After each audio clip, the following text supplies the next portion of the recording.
नमस्कार, AB star news देख रहे हैं आप और देश लाइव में मैं हूं आपके साथ सोहन सिंह। देश लाइव में बात करेंगे तमाम अहम खबरों की।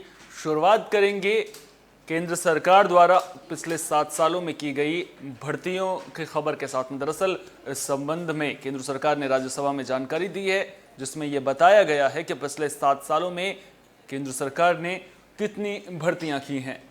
तो केंद्र सरकार ने साल 2014 के बाद से अपने अलग अलग विभागों में 6.98 लाख कर्मचारियों की भर्ती की है। ये जानकारी केंद्रीय मंत्री जितेंद्र सिंह ने दी। उन्होंने बताया कि यूपीए सरकार के इससे पहले के आखिरी 7 सालों के कार्यकाल के दौरान केवल 6.19 लाख भर्तियां की गई थी। प्रश्नकाल के दौरान राज्यसभा में पूछे गए सवालों के जवाब में उन्होंने बताया कि पीएम मोदी की अगुवाई में केंद्र सरकार ने न सिर्फ भर्ती प्रक्रिया तेज की है, बल्कि साथ ही नए पदों को बनाने की कोशिश भी की है। उन्होंने आंकड़े पेश करते हुए बताया कि इससे मोदी सरकार से पहले यूपीए सरकार के आखिरी 7 सालों में 6,19,027 पदों पर भर्तियां की गई थी, जिसकी तुलना में मोदी सरकार ने पिछले 7 सालों के दौरान 6,98,011 भर्तियां की हैं। स्वीकृत संख्या को भी बढ़ाकर 40,04,941 किया गया है, जो साल 2014 में 36,45,584 थी।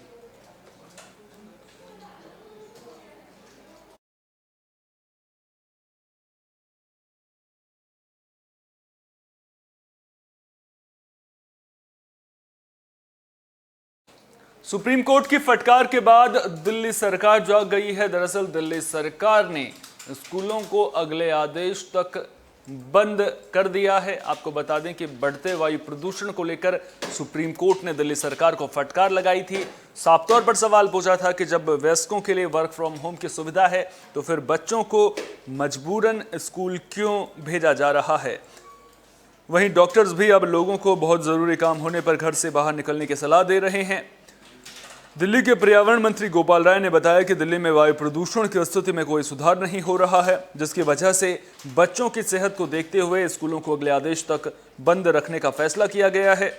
दिल्ली के डिप्टी सीएम मनीष सिसोदिया ने बताया कि बोर्ड से संबंधित परीक्षाएं पूर्व निर्धारित कार्यक्रम के मुताबिक ही चलेंगी। दरअसल दिल्ली एनसीआर में वायु प्रदूषण में सुधार देखने को नहीं मिल रहा है, जिसकी वजह से लोगों को परेशानी का सामना करना पड़ रहा है।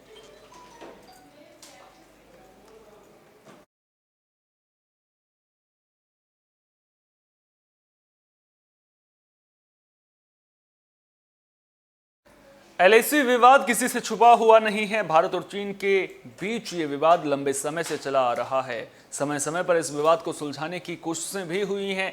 कई दौर की बैठकें हो चुकी हैं और अब 15 दिसंबर के बाद कोर कमांडर स्तर की 14वीं बैठक हो सकती है। तो एलआईसी पर भारत और चीन के बीच सीमा विवाद किसी से छुपा नहीं है। अब इस विवाद को सुलझाने के लिए 15 दिसंबर के बाद 14वें दौर की कोर कमांडर वार्ता का आयोजन किया जा सकता है। बातचीत के लिए आमंत्रण चीनी पक्ष की तरफ से आएगा। जानकारी के मुताबिक बैठक का आयोजन 15 दिसंबर के बाद हो सकता है। सूत्रों से मिली जानकारी के मुताबिक ये वक्त भारत के लिए उपयुक्त रहेगा, क्योंकि सुरक्षा बल 16 दिसंबर तक साल 1971 के युद्ध में पाकिस्तान की करारी हार पर स्वर्ण जयंती समारोह के तहत हो रहे कार्यक्रमों में व्यस्त रहेंगे। बता दें कि अब तक दोनों देशों के बीच 13 दौर की बातचीत हो चुकी है। दोनों देश इस वक्त हॉट स्प्रिंग्स में समाधान की तलाश कर रहे हैं, जहां पिछले साल चीनी सेना की आक्रामकता की वजह से हालात गंभीर हो गए थे।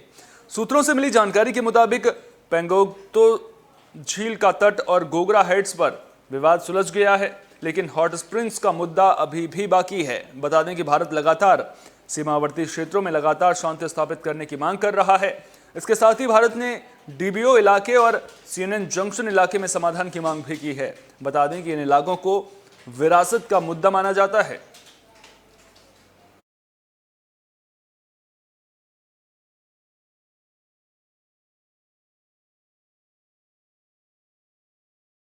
सुपर साइक्लोन जवाद को लेकर पश्चिम बंगाल सरकार अलर्ट नजर आ रही है। दरअसल जिले में एनडीआरएफ की टीमों को तैनात कर दिया गया है, ताकि किसी भी तरह की जानमाल की हानि को रोका जा सके। तो आपको बता दें कि सुपर साइक्लोन जवाद को लेकर पश्चिम बंगाल सरकार अलर्ट नजर आ रही है। पश्चिम बंगाल में एनडीआरएफ ने 8 टीमों को तैनात किया है। बताया जा रहा है कि तूफान का केंद्र थाईलैंड है और वहां से ये अंडमान सागर को पार करेगा। मौसम विज्ञान विभाग की माने तो तूफान के 4 दिसंबर की सुबह तक आंध्र प्रदेश और ओडिशा के तटों से टकराने की उम्मीद है। मौसम विभाग ने जो पूर्वानुमान जताया है उसके मुताबिक इस दौरान 117 किलोमीटर प्रति घंटे की रफ्तार से हवा चलने के आसार हैं। तूफान जवाद की वजह से तटीय आंध्र प्रदेश, ओडिशा और पश्चिम बंगाल में भारी बारिश की आशंका जताई जा रही है। उत्तरी महाराष्ट्र, गुजरात और पश्चिमी तटीय इलाकों में भी बारिश की संभावना जताई गई है। मौसम विभाग की माने तो अमूमन नवंबर-दिसंबर में चक्रवात के कारण बारिश होती है। चक्रवात जवाद के प्रभाव को देखते हुए मौसम विभाग के अलीपुर क्षेत्रीय कार्यालय की ओर से भी अलर्ट जारी करने का काम किया गया है। इधर चक्रवात तूफान जवाद को देखते हुए रेलवे ने एहतियात के तौर पर 95 ट्रेनों का परिचालन रद्द करने का फैसला लिया है। रेलवे ने 2 दिसंबर से लेकर 4 दिसंबर तक ओडिशा समेत दक्षिण भारत जाने वाली ट्रेनों को रद्द कर दिया है। दक्षिण पूर्व रेलवे ने अपलाइन में 49 ट्रेनों को और डाउन लाइन की 46 ट्रेनों को रद्द कर दिया है।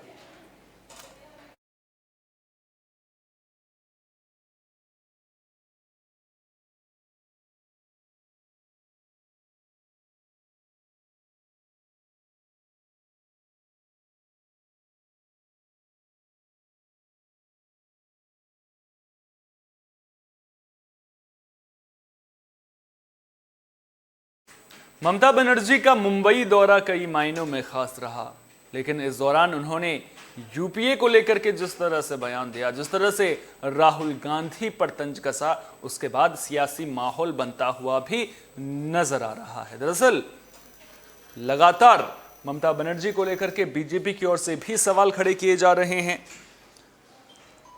इसी कड़ी में मध्य प्रदेश के गृह मंत्री नरोत्तम मिश्रा ने गुरुवार को कहा कि बंगाल की मुख्यमंत्री ममता बनर्जी कह रही हैं कि यूपीए का अस्तित्व नहीं है। वहीं कपिल सिब्बल कांग्रेस को यूपीए की आत्मा बता रहे हैं। न बुआ का साथ, न बबुआ का साथ, न शरद पवार का साथ, न ममता दीदी का साथ। फिर भी कपिल सिब्बल कांग्रेस को यूपीए की आत्मा बता रहे हैं। जब सारे दल साथ छोड़ रहे हैं तो बिना शरीर के ये आत्मा अब प्रेतात्मा बनकर ही घूमेगी। इसके अलावा उन्होंने कहा कि ममता बनर्जी ने राष्ट्रगान का अपमान कर देश और रविंद्रनाथ टैगोर का अपमान किया है। उन्होंने ये भी कहा कि ममता दीदी सिद्धि विनायक जा रही हैं, कमलनाथ जी हनुमान चालीसा पढ़ रहे हैं, केजरीवाल जी तीर्थ यात्रा करवा रहे हैं, राहुल जी कश्मीरी पंडित बन रहे हैं। देश को और कितने अच्छे दिन चाहिए।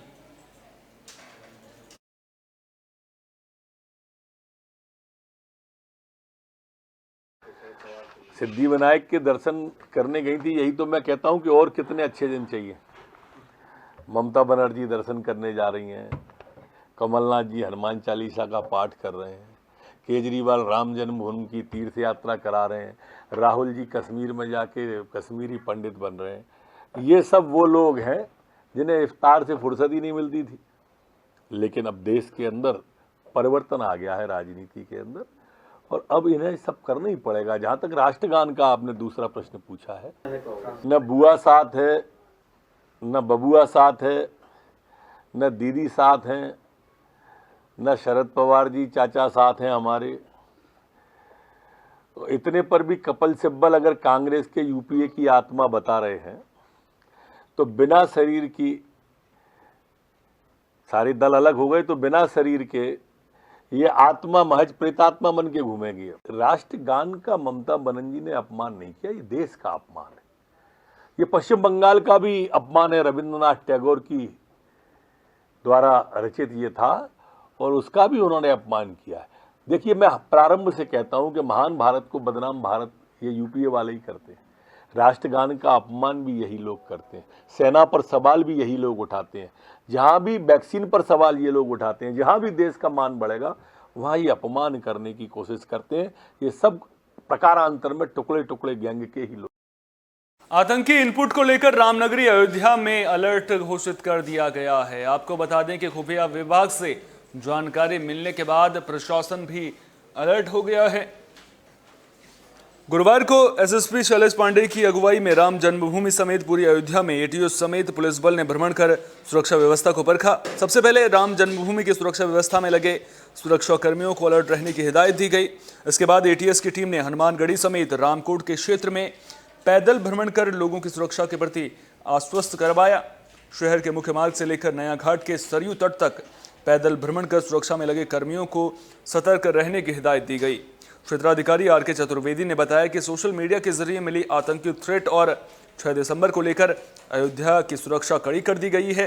प्रवेश मार्गों पर सतर्कता बढ़ा दी गई है। उन्होंने आम जनमानस से भी अपील की है कि किसी भी संदिग्ध व्यक्ति या वस्तु की सूचना मिलने पर तत्काल पुलिस को सूचित करें। 3 दिसंबर से अयोध्या में राम विवाह उत्सव भी शुरू हो रहा है। ऐसे में भारी भीड़ उमड़ने की संभावना को लेकर भी पुलिस सतर्कता बढ़ा दी गई है।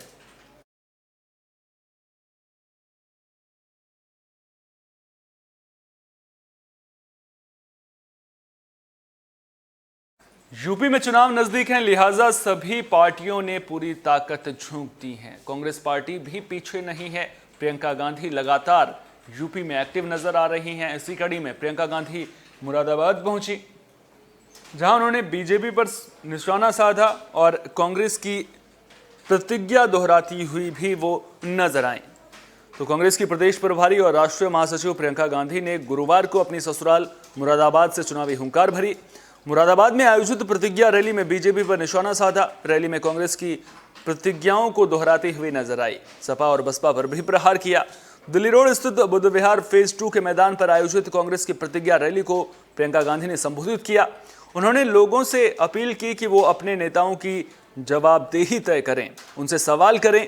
प्रदेश और केंद्र सरकार पर निशाना साधते हुए कहा कि बीजेपी जाति धर्म की राजनीति करती है। इस सरकार में आटा, डाटा, बिजली, रसोई गैस सब महंगा हो गया है। सपा और बसपा को अवसरवादी बताया। उन्होंने कहा कि जाति धर्म नहीं, मुद्दे के आधार पर वोट करें। उन्होंने कांग्रेस की प्रतिज्ञा को चुनाव में निभाने का वादा भी किया है। आज स्थिति क्या है, आज हालात क्या है? जहां 8,000 करोड़ रुपए का कारोबार होता था, निर्यात होता था यहां से, आज 2,000 करोड़ घट गया है। सिर्फ पिछले 5-6 सालों में 3 लाख कारीगरों की रोजी रोटी खत्म हो चुकी। भाजपा की नीतियों ने कारोबार, आपके भविष्य को बर्बाद किया है। सबसे पहले तो नोटबंदी लागू की, इससे आपको बहुत संकट हुआ।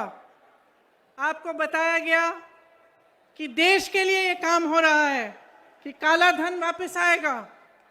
कोई काला धन वापस नहीं आया। आप सबको अच्छी तरह मालूम है कि क्या हुआ। उसी तरह से जीएसटी लागू की गई, जिससे आपकी कमर तोड़ी गई। निर्यातकों का ड्रॉबैक खत्म किया गया। ब्याज पर सब्सिडी नहीं मिलती। कारीगरों को दिहाड़ी की दिहाड़ी आधी हुई। कारोबारों में मंदी हुई।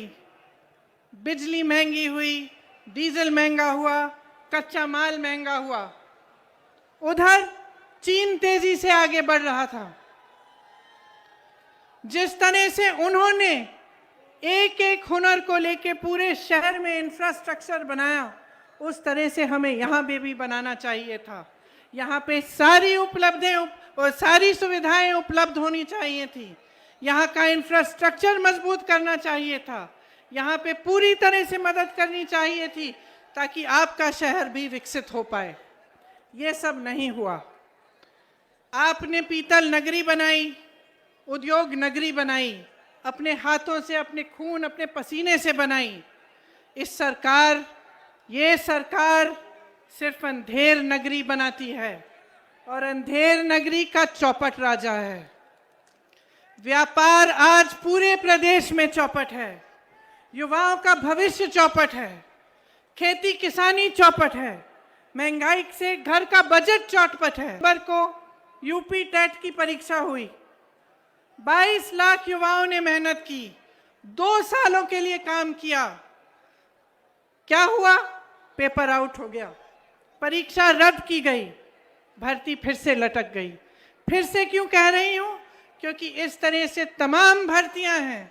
मैं ऐसे लोगों से बात कर चुकी हूं, ऐसे युवाओं से बात कर चुकी हूं जो 6 सालों से नियुक्तियों का इंतजार कर रहे हैं, जिन्होंने 4-5 परीक्षाएं दे दी हैं, लेकिन आज तक उनको रोजगार नहीं मिला।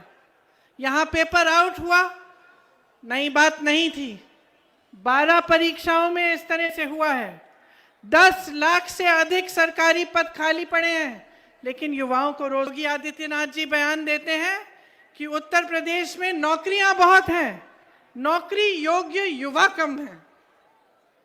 अब आप बताइए, जहां जहां मैं जाती हूं मुझे ऐसे युवा मिलते हैं जिन्होंने बीए पास की है, किसी ने आईटीआई पास किया है, किसी को एमए भी हुआ है, और मुश्किल से संघर्ष करके मैं एक वाल्मीकि कॉलोनी में गई लखनऊ में, वहां मैं एक महिला से मिली। उसने मुझे कहा कि मैं संघर्ष करके घरों में काम कर करके 4-5 हजार रुपए का वेतन लेके मैंने अपनी बेटी को पढ़ाया।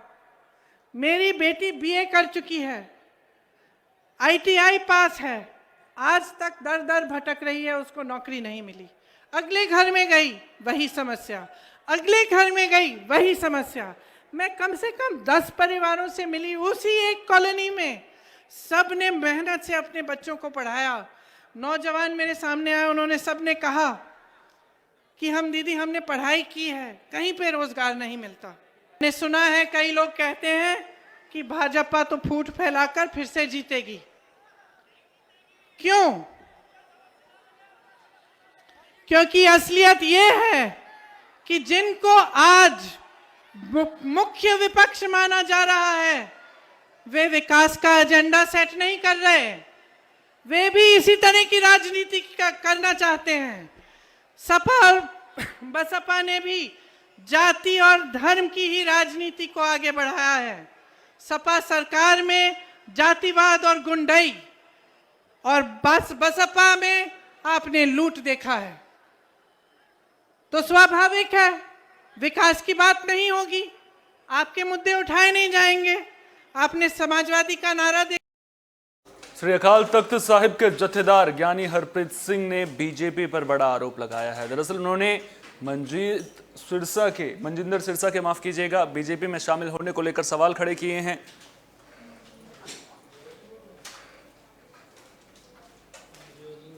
उन्होंने मनजिंदर सिंह सिरसा के बीजेपी में शामिल किए जाने पर सवाल उठाए हैं। उन्होंने बीजेपी पर आरोप लगाते हुए कहा कि सिरसा को जेल का डर दिखाकर बीजेपी में शामिल करवाया गया है। इसके लिए वहां के सिख जत्थेबंदियों के लोग जिन्होंने सिरसा को बीजेपी में शामिल करवाए जाने संबंधी जमीन तैयार की, वे भी जिम्मेदार हैं। तो श्री अकाल तख्त के जत्थेदार ने यह बड़ा आरोप लगाया है। साफ तौर पर मनजिंदर सिरसा को जेल का डर दिखाकर बीजेपी में शामिल करवाए जाने का उन्होंने आरोप लगवाया है।